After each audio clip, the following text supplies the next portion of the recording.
Hi, it's Nick at Jordanbikes. Welcome to another video. Today we're selling a GSXR1000K5. We're filming in HD, so if you press the HD button at the bottom right hand side of your screen, you can see it in all its clarity. Right then, so it's a 2005 05 plate. Really clean bike. We sold this bike previously and the chap traded it back in because he just said it's no good for his back. He wants something with a bit more comfort.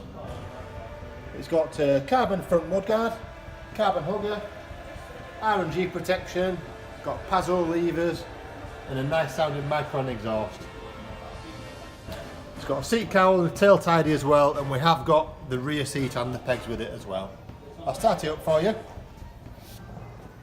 15,114 miles and a full service history as well.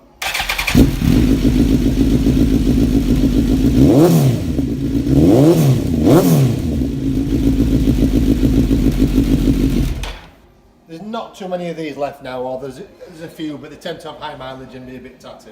This one is just beautiful. Anyway, you've seen the bike, you know where we are, so if you do fancy it, give us a call. Thank you.